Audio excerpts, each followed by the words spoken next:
नमस्कार, जय हिंद, जय भारत। मैं रोश चौहान आपका अपने YouTube चैनल पर बहुत बहुत स्वागत करती हूँ।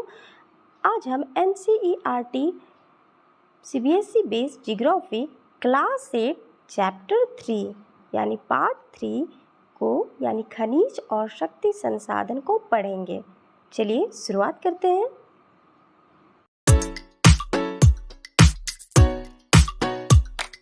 खनिज और शक्ति संसाधन। कीरी और सुकांत से मिलने धनबाद के निकट उसके पैतृक स्थान पर जा रही थी। कीरी विशाल काले क्षेत्र को देखकर आश्चर्यचकित थे। सुकांत, यह स्थान इतना काला और धूल भरा क्यों है? उसने पूछा। यह कोयला खदान के निकट होने के कारण है। क्या आप वहाँ ट्रकों को देख रहे हो? ये सभी खनिज कोयले को ले जा रहे हैं। सुकांत ने उत्तर दिया। खनिज क्या है? कीरी पूछती है। सुकांत कहता है, क्या आपने कभी नान बाई को बिस्कुट बनाते हुए देखा है? उसमें आटा, दूध, चीनी और कभी कभी अंडे को भी मिलाया जाता है। जब आप पके हुए बिस्कुट खाते हैं तो क्या आप इनके अवयवों को पृथक रूप से देख सकते हैं?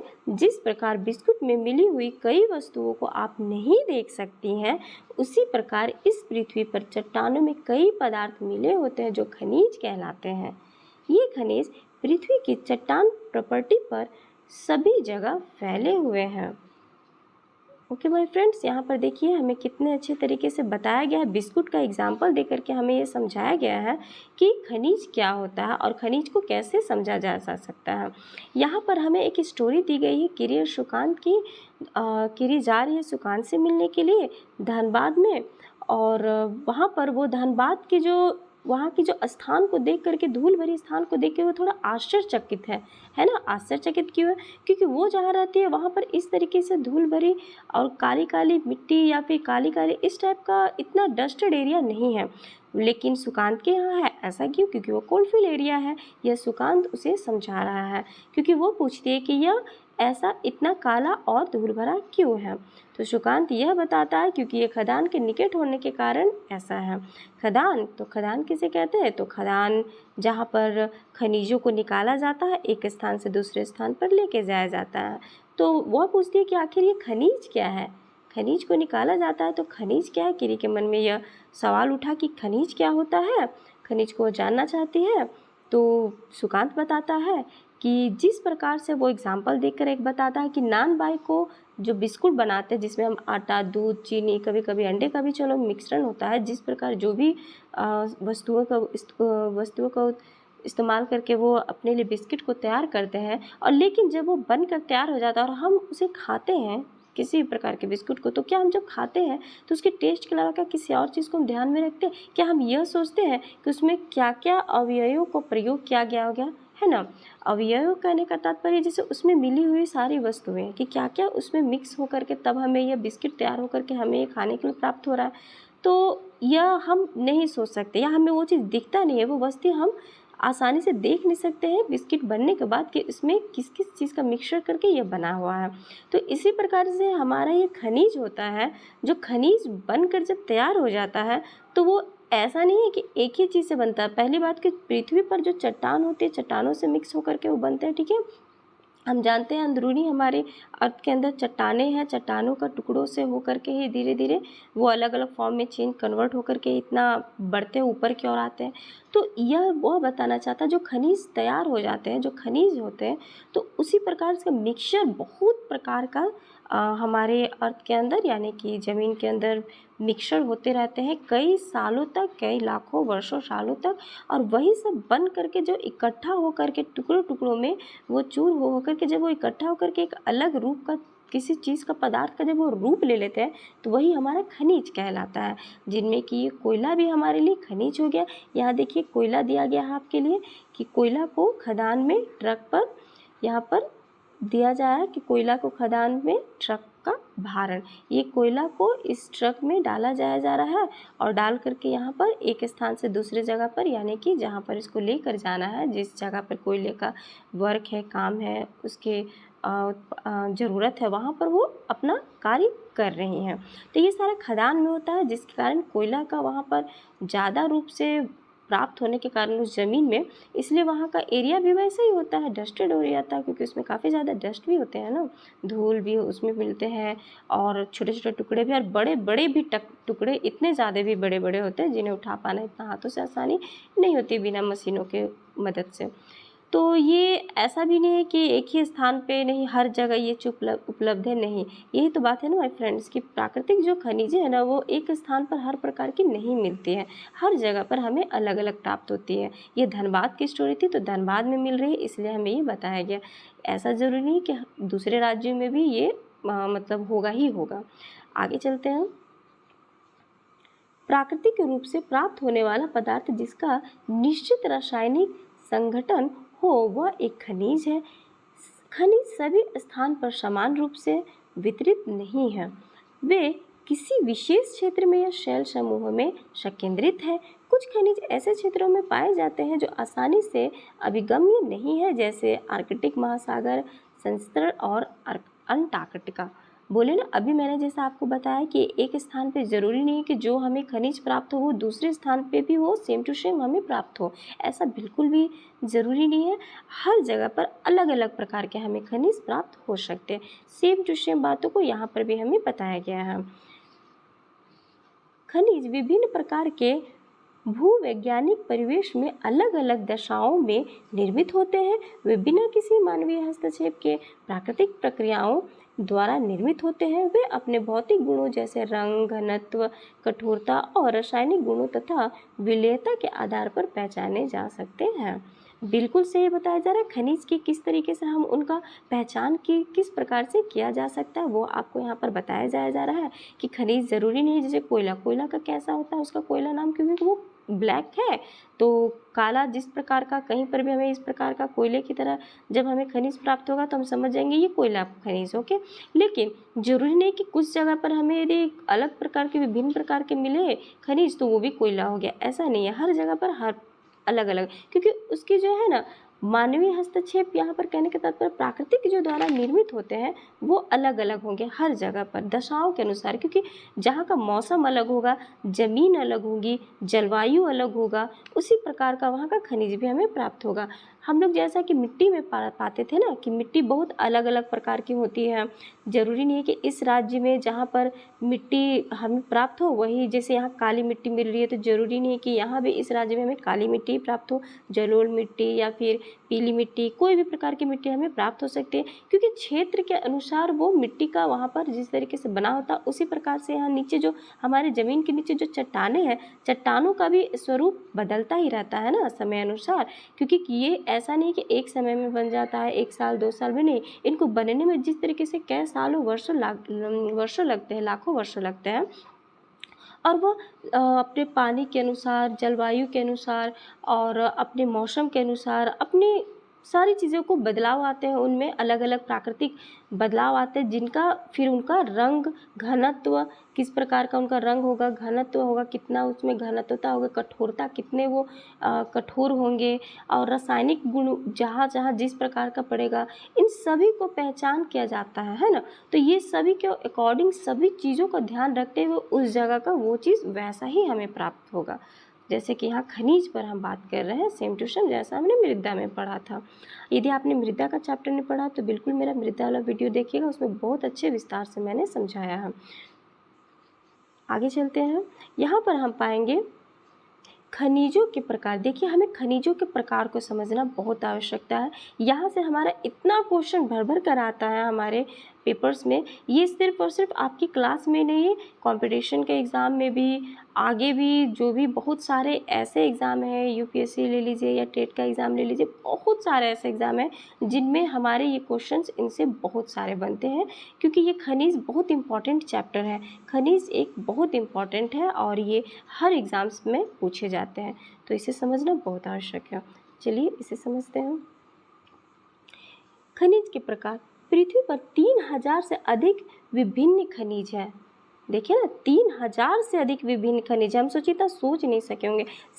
संरचना के आधार पर खनिजों को मुख्यतः धात्विक और अधात्विक खनिजों में वर्गीकृत किया गया है। जी हाँ, यहाँ पर हमें चित्र 3.2 में देखिए बताया जा रहा है कि खनिज को किस प्रकार से बांटा गया है। खनिज को यहाँ पर दो प्रकार में आपको दिखाया गया है मुख्यतः समझने के लिए, जिसमें धात्विक और अधात्विक बताया जा रहा है। अब धात्विक में आपका क्या आता है, तो यहाँ लौह और अलोह आता है ना। यहाँ पर दो प्रकार का आपका बताया गया, लौह और अलोह। चलिए यहाँ पर एक बार हम समझ लेते हैं। क्या आप जानते हैं, यहाँ पर शैल खनिज अवयवों के अनिश्चित संगठन वाले एक या एक से अधिक खनिजों का एक समूहन है। बिल्कुल, शैल किसे कहते हैं उनके बारे में आपको बताया जा रहा है कि जितने भी अवयव है, जैसे बिस्किट में हमने देखा ना काफ़ी चीज़ें मिल करके वो एक तैयार हुई, इसी प्रकार के बहुत सारे जो होते हैं ना संघटक जो घटते हैं, एक तरह से हर चीज़ इसमें आ जाता है, मिक्सअप है पूरा ऑल ओवर, तो वो सारी चीज़ें मिल करके ये खनिज का हमें एक समूहन प्राप्त होता है जी। शैल जिनसे खनिजों का खनन किया जाता है और अयस्क कहे जाते हैं। देखिए अयस्क किसे कहे जाते हैं, जो भी हमें प्राप्त होता है जब खनन किया जाता है, जब उसे निकाला जाता है धरती के अंदर से, उनका खनन करके जब खनिजों को बाहर निकाला जाता है, तो जो शैलों के निर्माण से ही ना बनते हैं हमारे खनिज, तो वो जो निकाला जाता है तो उस वक्त वो हमारे लिए एक अयस्क ही होते हैं, है ना, अयस्क कहेंगे उसे। बाद में उसका फिर अपने अपने अकॉर्डिंग सब लोग उसमें चेंजिंग लाते हैं और उसमें कुछ मिक्सअप किया जाता है, तब वो हमारे ज़रूरत के अनुसार उसका सामान मतलब वो तैयार होता है। और फिर यहाँ पर देखिए क्या जाया जा रहा है आपको कि यद्यपि 2800 से अधिक खनिजों की पहचान की गई है, जिनमें से केवल लगभग 100 अयस्क खनिज समझे जाते हैं। देखिए यहाँ पर बताया जा रहा है आपको कि 2800 से अधिक खनिज की पहचान की जा चुकी है अब तक, लेकिन उसमें से सिर्फ 100 अयस्क ही ऐसे खनिज है जिसको समझ पाया गया है। कितना है ना, सोचिए इतने सारे हमारे पास है, लेकिन 100 अयस्क को ही हम लोग समझ पाए हैं। तो जिनको नहीं समझे सोचिए उनमें कितना सारा अभी भी गुण होंगे। यहाँ पर आगे चलते हैं, धात्विक खनिज को समझते हैं। यहाँ पर धात्विक खनिज किसे कहते हैं और क्या होता है, क्या क्या इनमें आते हैं। तो खनिजों में धातु कच्चे रूप में होती है। धातु एक कठोर पदार्थ है जो ऊष्मा और विद्युत को सुचालित करती है और जिनमें विद्युत या चमक की विशेषता होती है। लौह अयस्क, बक्सर, मैग्नीज और अयस्क इनके कुछ उदाहरण हैं। धात्विक खनिज लौह अथवा अलोह हो सकते हैं। लौह खनिजों जैसे लौह अयस्क, मैग्नीज और क्रोमाइट में लोहा होता है। अलोह खनिज में लोहा नहीं होता है। अलोह खनिज में लोहा नहीं होता है, किंतु कुछ अन्य धातु जैसे कि सोना, चांदी, तांबा और सीसा हो सकता है ना। यहाँ पर हमें देखिए कितने अच्छे से बताया गया है कि किन्हें हम धात्विक कहेंगे, और धात्विक में भी देखिए आपको लौह और एक अलोह का एग्जाम्पल दिया गया है कि धात्विक खनिज जो कि लौह अथवा अलोह हो सकते हैं। लौह में, लौह कहने का तात्पर्य यही है माय फ्रेंड्स कि लोहा, है ना। लौह कहने से, सुनने से ही हमारे माइंड में लोहा दिमाग में आ रहा है, और लोहा में देखिए आपको क्या आ रहा है कि यह ऐसा अयस्क है जिसमें मैग्नीज, क्रोमाइट, लोहा होता है। लेकिन जो अलोह कहने का तात्पर्य जिसमें लोहा न हो, ठीक है, यानी लोहा नहीं होता है। जैसे कि कैसे, तो हमारा सोना हो गया, चांदी हो गया, तांबा हो गया, शीशा हो गया। चलिए अब हम अधात्विक खनिज को समझते हैं कि अधात्विक खनिज क्या होता है।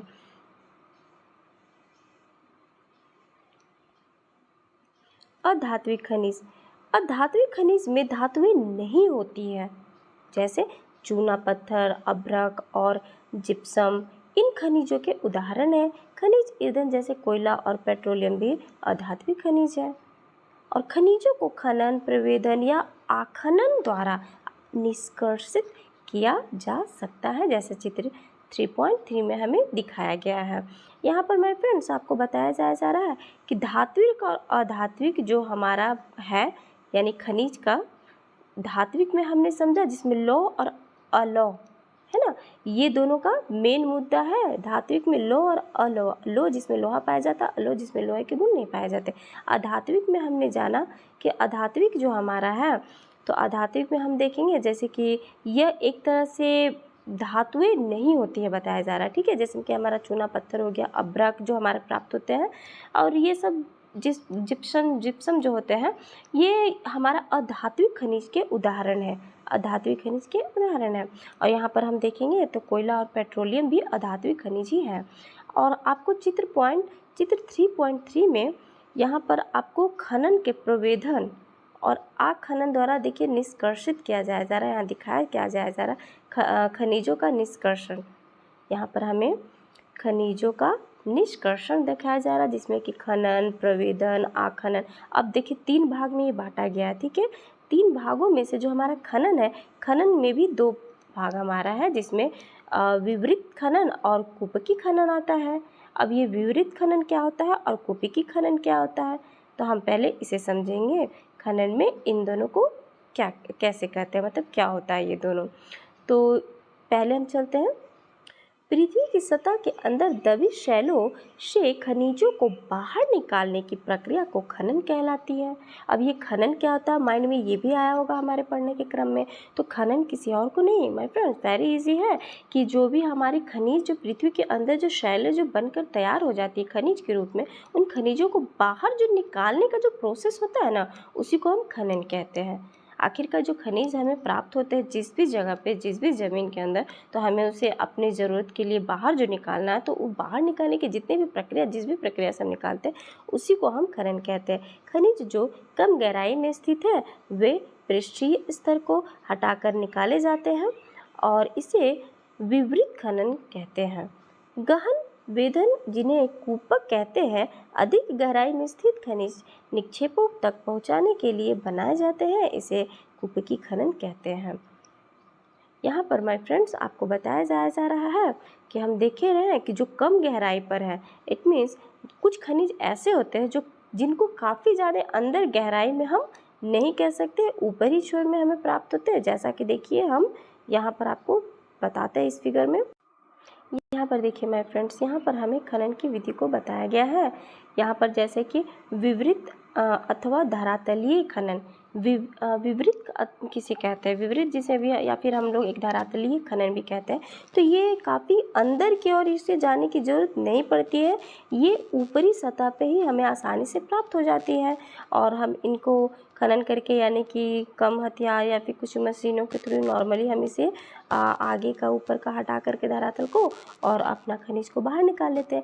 और एक देखिए कूपिकी खनन का एक नाम आया, तो कूपिकी खनन में देखिए कितना अंदर तक इसे जाना पड़ता है। यहाँ पर देखिए जाया गया है और यहाँ पर एकदम ट्यूब की तरह बना करके आपको, और फिर और भी नीचे जाइए और यहाँ पर देखिए इसको कूपिकी खनन के नाम से जाना जाता है। ये आपका विवृत खनन हो गया और कूपिकी खनन हो गया। विवृत खनन में आपको बस ऐसे ही खनिज पृथ्वी की सतह में कम गहराई पर आपको स्थित होंगी, जिन्हें हम विवृत खनन प्रक्रिया कहेंगे, है ना। इसे विवृत खनन के द्वारा निकाला गया यही कहेंगे। ये पृथ्वी के अंदर ज़्यादा नहीं होती, ये ऊपरी हमें आसानी से प्राप्त हो जाती। और कूपिकी खनन जिसमें हमारे फ्रेंड्स, जिसमें पृथ्वी के भीतरी बहुत गहरे में स्थित है, इसीलिए इसे कूपक बना करके निकाले जाते हैं। और कूपक गहराई में स्थिर खनिजों तक पहुंचने के लिए बनाए जाते हैं। इस प्रक्रिया को इसीलिए इसे कूपिकी खनन कहते हैं। पेट्रोलियम और प्राकृतिक गैस धरातल के बहुत नीचे पाए जाते हैं। उन्हें बाहर निकालने के लिए गहन कूपों की खुदाई की जाती है, इसे प्रवेधन कहते हैं। चित्र 3.4 में हमें दर्शाया गया है, सतह के निकट स्थित खनिजों को जिस प्रक्रिया द्वारा आसानी से खोद कर निकाला जाता है उसे हम आखनन कहते हैं। अब यहाँ पर देखिए 2 आपका नाम आया है, प्रवेधन और आखनन किसे कहते हैं। यहाँ पर माय फ्रेंड्स देखिए कि प्रवेधन किसे कहते हैं। यहाँ पर चित्र 3.4 में हमें दर्शाया गया है कि प्रवेधन का देखिए यहाँ पर एक छोटा सा अपतट तेल का प्रवेधन बताया जा रहा है। अपतट तेल का देखिए यहाँ पर किस तरीके से निकाला जाया जा रहा है। और जैसा कि हम देख रहे हैं कि पेट्रोलियम और प्राकृतिक गैस धरातल के बहुत नीचे पाए जाते हैं, ये तो हम जानते हैं, ये बहुत नीचे पाए जाते हैं। लेकिन इसे बाहर निकालने के लिए गहन कूपों की खुदाई की जाती है ना, तो गहन जो कूपों की खुदाई की जाती है, तो इसी खुदाई को जो कहते हैं ना, उसे प्रवेधन कहते हैं, प्रवेधन विधि कहते हैं। और आखनन किसे कहते हैं, तो आखनन जो होता है हमारा, तो आखनन विधि में माय फ्रेंड्स यहाँ सतह के निकट स्थित खनिजों को जिस प्रकार से आसानी से खोद कर निकाला जाता है उसे आखनन कहते हैं। इसमें उतनी मेहनत नहीं है जितना प्रवेदन में मिलती है। ये काफ़ी ज़्यादा गहराई धरातल में पाए जाते हैं जो कि गहन कूपों के थ्रू ही निकाले जा सकते हैं। और यहाँ पर जो हमारा आखनन है उसे आसानी से खोद करके निकाला जा सकता है। यहाँ पर देखिए मैं आपके लिए एक छोटा सा फिगर लाई हूँ, इससे आपको समझने में थोड़ी आसानी होगी। यहाँ पर देखिए माय फ्रेंड्स फिगर में यहाँ पर आपका दिया गया है प्रवेदन खनन किसे कहते हैं, और ये आपका आखनन खनन जिसे अभी पढ़े। प्रवेदन में काफ़ी गहराई तक जाकर के प्रवेदन खनन में हमें क्या होता है, पेट्रोलियम और प्राकृतिक गैस जैसे प्राप्त होते हैं, तो वो समुद्र तल के बहुत नीचे और गहराई में पाए जाते हैं, जिन्हें बाहर निकालने के लिए हमें गहरे कुएँ खोदे जाते हैं, यानी कि खोदने की ज़रूरत होती है, जिन्हें हम प्रवेदन खनन कहते हैं, क्योंकि ये प्रवेदन खनन के थ्रू ही हमें प्राप्त हो सकते हैं। और यहाँ देखिए माय फ्रेंड्स आखनन किसे कहते हैं, तो खनन, तो ये आखनन खनन जो होता है ऐसे खनन यानी ऐसे खनिज जो भूपृष्ठ पर पाए जाते हैं, यानी ये भूपृष्ठ पे हमें पाए जाए जा रहे बड़े आसानी से, जिन्हें आखनन विधि द्वारा हम बाहर निकाल लेते हैं। यानी कि इनके लिए देखिए कोई खुदाई की कोई आवश्यकता नहीं है, आसानी से हम नॉर्मल अपने मशीनों का थ्रू यूज़ करके ऊपर से भी इसको आसानी से निकाला जा सकता है। और अभी हमने पढ़ा माय फ्रेंड्स कि विवरित खनन किसे कहते हैं, है ना। तो विवरित खनन को भी हम देखिए यहाँ पर फिगर के माध्यम से देख सकते हैं कि ये खनिज भी हम लोग देख रहे हैं कि ये भी कम गहराई स्थिति में नहीं है, ये भी सतह के कम गहराई में स्थित होती है, जिसे कि खनन करके आराम से मतलब प्रक्रिया द्वारा हम पृथ्वी के ऊपरी सतह से इसे हटा करके निकाल लेते हैं। यहाँ देखिए आसानी से इसे निकाला जा सकता है। लेकिन जो यहाँ पर हमने ये पढ़ा कूपकी खनन के बारे में, तो कूपकी खनन में भी कूपक बना करके हमें इस्तेमाल किया जाता है, कूपक बना करके निकाले जाते हैं, क्योंकि ये जो कूपक गहराई में स्थित खनिजों तक पहुंचाने के लिए ना, आखिर खनिज तक जब हमें पहुंचाना है तो वहां तक पहुंचने के लिए हमें कूपक यानी कि इस तरह के सुरंग की तरह जो होता है ना, ये बना करके मतलब इस प्रक्रिया के थ्रू कूपकी खनन कहते हैं इसको। आई होप फ्रेंड्स इतना बताने के बाद मुझे नहीं लगा कि आपको समझ में नहीं आया होगा। ये अच्छे से, ये बिल्कुल बेस्ट तरीका ये समझाने का फिगर के थ्रू, क्योंकि फिगर से मुझे लगा कि आप और भी आसानी से समझ सकते हैं। तो यहाँ देखिए हमने अभी पढ़ा खनिजों के निष्कर्षण में खनन किसे कहते हैं, प्रवेदन खनन क्या होता है और आखनन क्या होता है, और जिसमें खनन में हमने विवरित खनन और कूपकी खनन के बारे में जाना, है ना। तो अब हम आगे चलते हैं।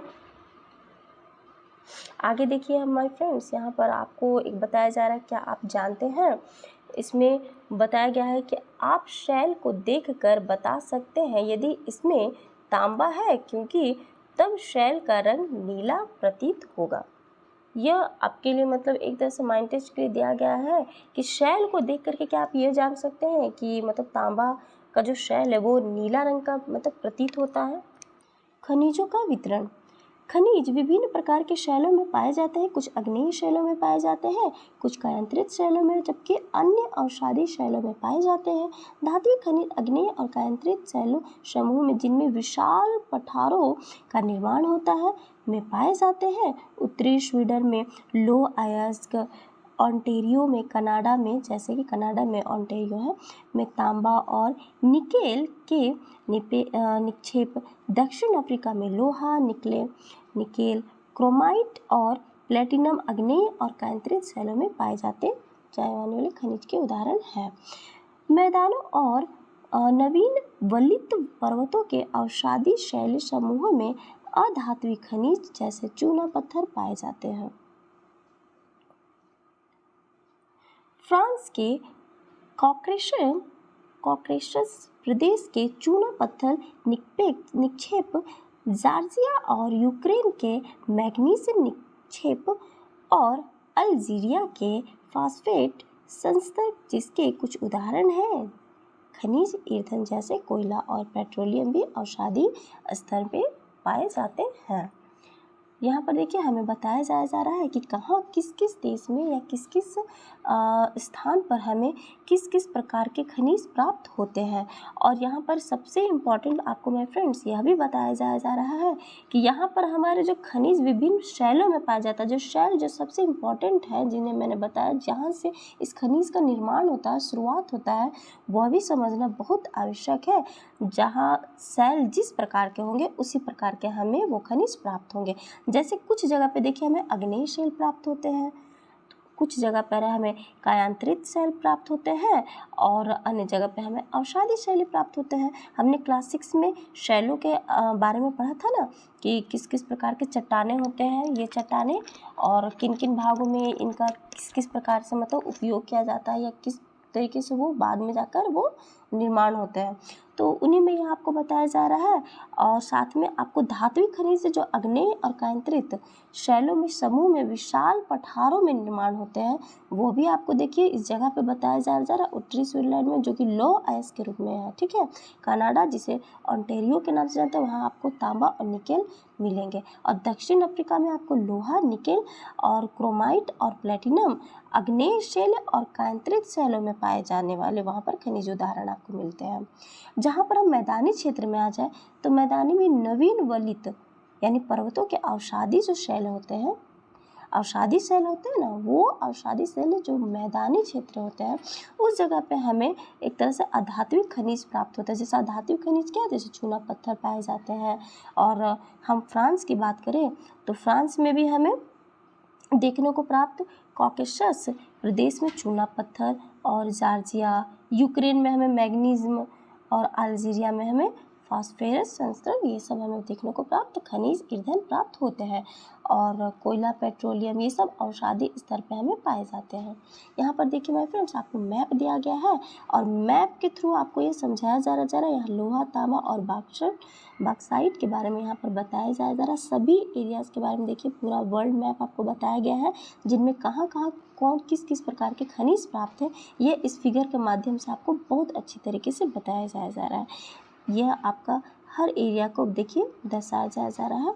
और विश्व लोहे, तांबे और बॉक्साइट का वितरण ये आपको दिखाया गया है। यहाँ पर 3 चीज़ों का आपको वितरण करके बताया जा रहा है, भाग में बांटा गया है, लोहा, तांबा और बॉक्साइट। ये तीनों कहाँ का, यहाँ पर आप देखिएगा फिगर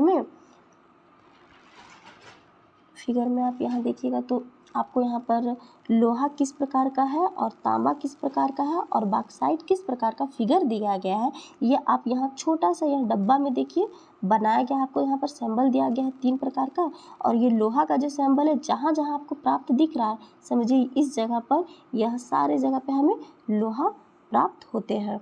ये सारे जगह जो है, यहाँ पर आपको तांबा का जो दिख रहा है, तांबा का जो यहाँ पर आपको जिस प्रकार का जहाँ जहाँ आपको तांबा का यहाँ पर दिख रहा है फिगर यहाँ पर मेंशन किया गया है, समझिए वो हर एरियाज में यानी हर वो देश में यहाँ पर हमें तांबा प्राप्त मिलते हैं। बॉक्साइट कहाँ कहाँ, बॉक्साइट का देखिए फिगर, ये हमारा बॉक्साइट है। तो ये सारा बॉक्साइट है, ये सारा। मैं एक जैसा फिगर नहीं बना रही हूँ कि फिर बाद में थोड़ा एक जैसा बनाने से पता नहीं चलेगा, इस लास्ट में से मैं क्रॉस कर दे रही हूँ बॉक्साइट को। तो बहुत सारा एरियाज़ है जहाँ पर हमें ये आसानी से इस फिगर के माध्यम से बताया जा रहा है। इस फिगर को हम देखेंगे, समझेंगे, जानेंगे तो हमें ये अच्छे से ज्ञान प्राप्त होगा माय फ्रेंड्स कि लोहा कहाँ कहाँ प्राप्त है हमारे देश में और तांबा और बॉक्साइट किस किस देश में प्राप्त है। चलिए आगे चलते हैं, एशिया के बारे में हम जानते हैं। चीन और भारत के पास विशाल लो अयस्क निक्षेप है। यह महाद्वीप विश्व का आधे से अधिक टीन उत्पाद करता है। चीन, मलेशिया और इंडोनेशिया विश्व के अग्रणी टीन उत्पादों में है। चीन शीशा, एंटीमनी और टंगस्टन के उत्पादन में भी अग्रणी है। एशिया में मैग्नीज, बॉक्साइट और निकेल, जस्ता और तांबा की भी निक्षेप है। यहाँ पर हम देखेंगे, हमें बताया गया है कि कहाँ कहाँ किस एशिया में हमें किस किस स्थान पर क्या क्या प्राप्त है। तो हमने यहाँ पर जाना कि चीन और भारत जो है वो लोह का सबसे बड़ा मतलब अयस्क देश है माना जाता है। पूरे एशिया में हमारा चीन और भारत, लोहा यहाँ पर सबसे ज़्यादा पाया जाता है, या लोहा का मेन समझिए कि यह हमारा देश है, जिनमें हमारा अपना खुद का भी देश है, साथ में चीन भी है। और यह महाद्वीप जो है हमारा विश्व का आधे से अधिक टीन उत्पाद करता है। आप यह बता सकते हैं कि टीन का सबसे बड़ा वो शहर कौन सा है या वो स्थान कौन सा जहाँ टीन का सबसे ज़्यादा फैक्ट्रीज चलाए जाते हैं और सबसे बड़ा माना गया है? आप ये मुझे कमेंट में बताइएगा। ओके, तो यहाँ पर देखिए टीन के बारे में बताया जा रहा है आपको। साथ ही में चीन में यह बताया जा रहा है कि चीन और मलेशिया और इंडोनेशिया में बताया गया है कि विश्व के ये भी तीन उत्पादनों को मतलब उत्पादक देश है। और चीन में सीसा, एंटीमनी और टंगस्टन के भी उत्पाद भी इन लोग में मतलब चीन में है। तो एशिया में मैग्नीज, बॉक्साइट और निकेल, जस्ता और तांबा ये सब हमारा मतलब एशिया में है। यानी कि अदर देश मतलब और दूर जाने से अच्छा पहले एशिया को समझ लें, उसके बाद हम अदर जगह जाए। यहाँ पर हम चलते हैं, अब यूरोप में जाते हैं कि यूरोप में क्या क्या है। तो यूरोप में हम आ जाए तो यूरोप विश्व में लौह अयस्क का अग्रणी उत्पादक है, ये भी बिल्कुल है। रूस, यूक्रेन, स्वीडन और फ्रांस लौह अयस्क के विशाल निक्षेप वाले देश हैं। तांबा, शीशा, जस्ता, मैग्नीज और निकेल खनिज के निक्षेप पूर्वी यूरोप और यूरोपीय रूस में पाए जाते हैं। यहाँ पर भी हमारे फ्रेंड्स देखिए कितने अच्छे तरीके से हमें पूरा क्लियर तरीके से बताया जा रहा है कि किस किस देश में क्या क्या हमें प्राप्त है, और लोहा और किस किस जगह पे हमारा यूरोप में कहाँ कहाँ पर प्राप्त है। तांबा, सीसा, जस्ता, मैग्नीज में कौन कौन सा खनिज हमें कहाँ कहाँ किस किस देश में कैसे कैसे प्राप्त है। या हम उत्तर अमेरिका में आ जाए तो उत्तर अमेरिका में भी हमें देखिए माय फ्रेंड्स, उत्तर अमेरिका में हमें बताया जा रहा है कि उत्तर अमेरिका की बात करें तो उत्तर अमेरिका में खनिज निक्षेप 3 क्षेत्र में अवस्थित है। कौन कौन से है वह? ग्रेट लेक के उत्तर में कनाडियन शील्ड प्रदेश और अपलेशियन प्रदेश, और पश्चिम की पर्वत श्रृंखलाएं लौह अयस्क, निकेल, सोना, यूरेनियम और तांबा का खनन कनाडियन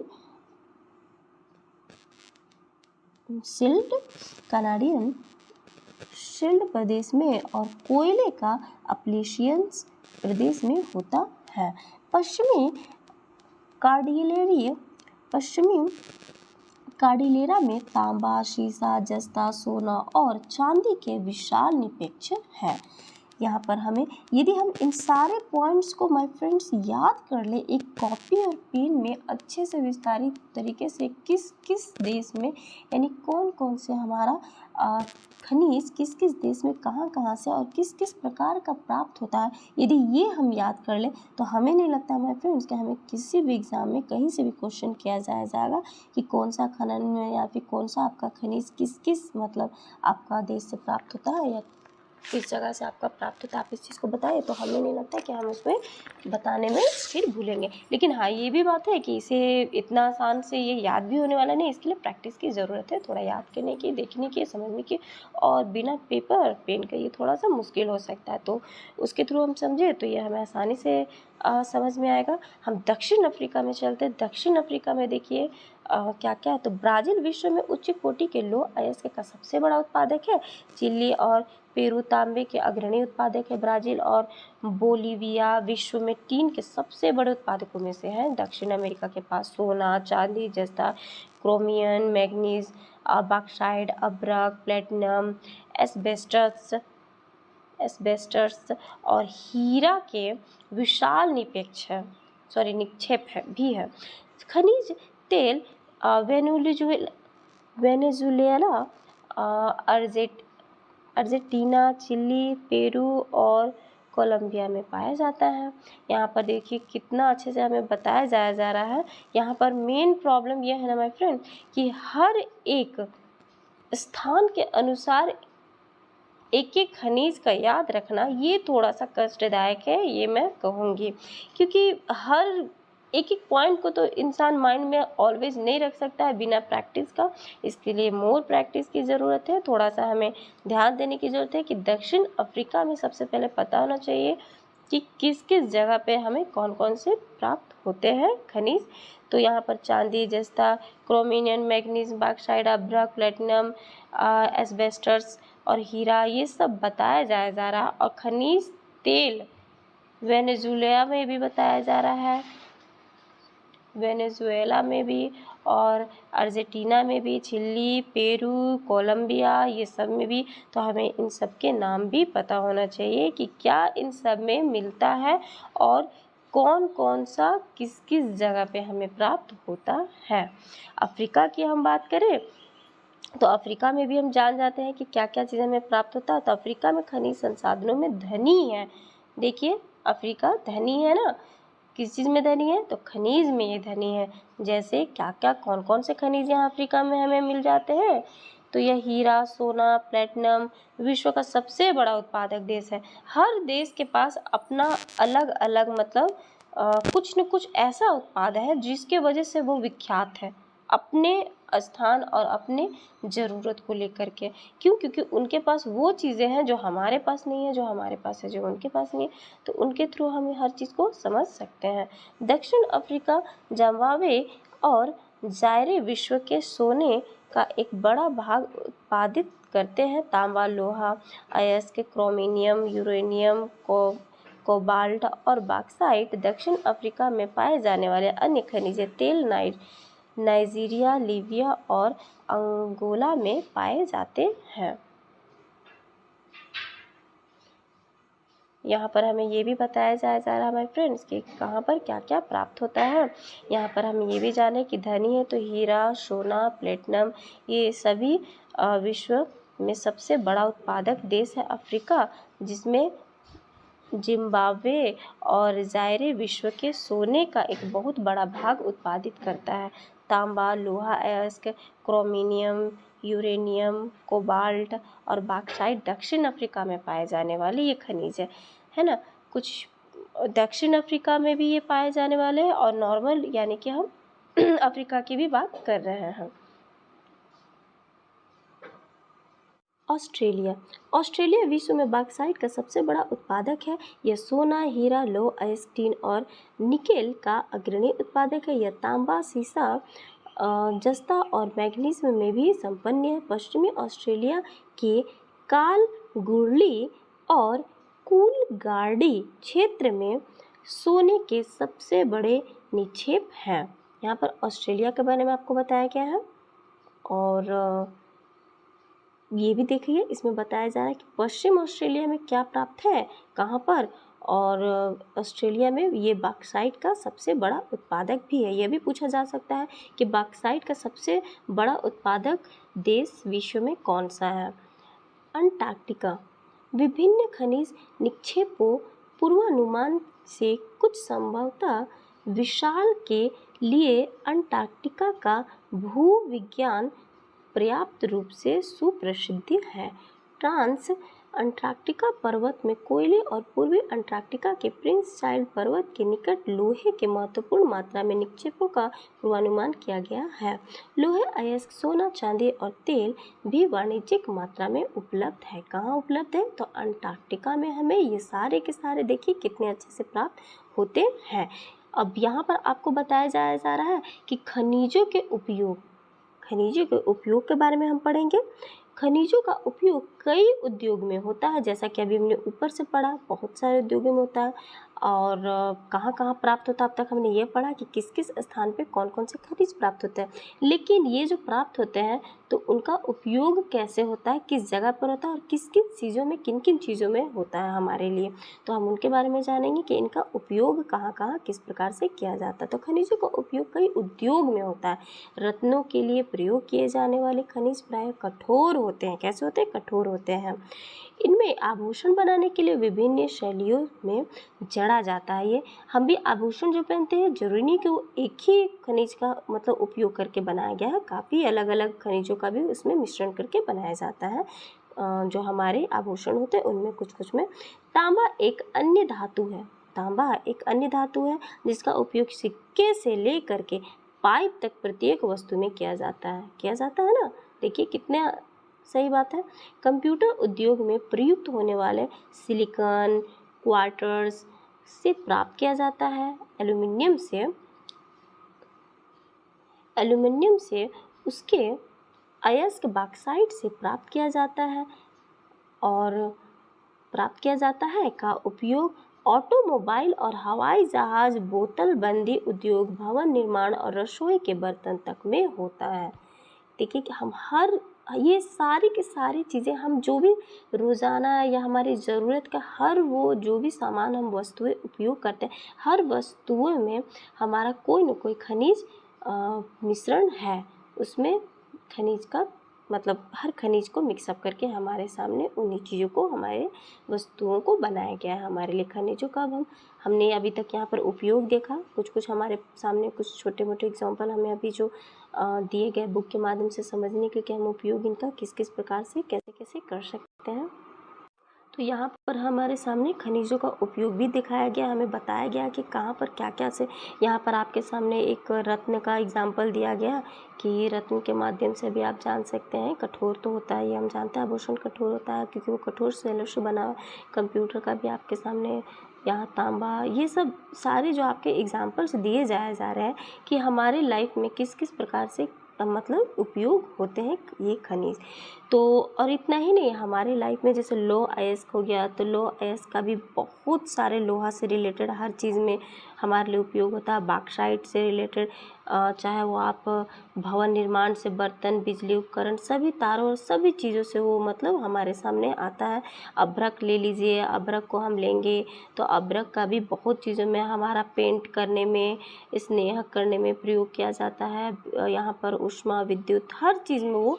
तांबा लीजिएगा तो तांबा का आपका सोने में मिला करके गहना बन गया है ना, गहना बना करके आपको सोने में ये प्राप्त किया गया। मैग्नीज़ियम ले लीजिएगा तो मैग्नीज़ियम को मतलब एक तरह से मजबूती के लिए स्टील में मैग्नीज़ियम का मिलाया जाता है, मतलब मजबूती के लिए वो उपयोग किया जाता है। चूना आप सभी जान रहे हैं कि सड़क निर्माण हो, भवन निर्माण हो, चूना सीमेंट हो, ये सब चीज़ों का उपयोग मतलब किया जाता है। सोना जो कि चमकदार और लचीलापन का एक अलग प्रकार का धातु होता है जिसे गहने में हम उपयोग करते हैं। नमक आप जान रहे हैं कि नमक आपके घर में है, तो नमक का उपयोग हम किस लिए करते हैं भाई? भोजन को ऑब्वियसली भोजन में डालकर उसको भोजन को और स्वादिष्ट बनाने के लिए, ताकि वो खाने लायक हमारे लिए हो। और क्वार्टर्स जो होता है वो किस लिए होता है? तो वो टाइल्स, बर्तन, मिट्टी के बर्तन में या चिकनी मिट्टी के बर्तन जो आता है वो सब क्वार्टर्स, ये सब कांच उपयोग, मतलब कांच और टाइल्स वगैरह इन सब चीज़ों में थोड़ा सा मतलब उसका उपयोग होता है। टीन का उपयोग हम जान रहे हैं, डब्बा, छत या फिर किसी भी भवन निर्माण में भी ये काम आता है। हल्की और चमकीली वस्तु एक प्रकार से ये होती है, सजावट में भी वस्तुओं का काम आता है। तो ये सारा हम उपयोग मतलब कि हम खनिजों का उपयोग में ये जान सकते हैं, ये जितने खनिज हैं हमारे उपयोग के लिए हैं। आगे चलते हैं माय फ्रेंड्स कि खनिजों का संरक्षण किस प्रकार से किया जा सकता है।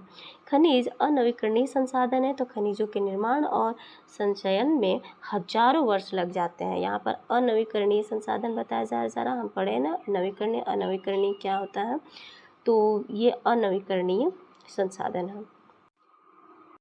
तो इन्हें बनने में काफ़ी यानी कि हजारों वर्ष लग जाते हैं। यहाँ पर आपको मानवीय उपभोग की दर बताया गया है। बहुत निर्माण की दर बहुत धीमी है, ये बहुत जल्द बनकर नहीं तैयार हो पाता है माय फ्रेंड्स, इसको बनने में बहुत धीमे धीमे ये स्तर पे बहुत समय लंबा वक्त लेता है। खनन की प्रक्रिया में बर्बादी और घटाना आवश्यक है। धातुओं का पुनर्चक्रण के अन्य तरीका है जिससे खनिज संसाधनों को संरक्षित किया जा सकता है। यहाँ पर हमें बताया जा रहा है कि खनिजों का संरक्षण किस प्रकार से किया जा रहा है। यहाँ देखिए आपको बोल रहा है सोचे और करें, यानी पुनः प्रयोग, खनिज और क्रम प्रयोग, ये 3 भाग में पुनर्चक्रण को दिया गया है। यहाँ पर आपको कि यहाँ बीच में यदि खनिज है तो पुनः प्रयोग यदि हमें उसे करना है तो यह कम प्रयोग में धीरे धीरे जितना ज़रूरत है उतना किया जाए, तो यह चक्रण धीरे धीरे चलता रहेगा।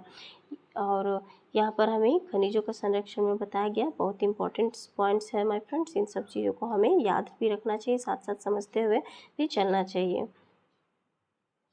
और इसी के साथ मेरा ये चैप्टर कंप्लीट होता है माय फ्रेंड्स। मेरा ये वीडियो काफ़ी ज़्यादा लॉन्ग हो गया, चाहती नहीं थी।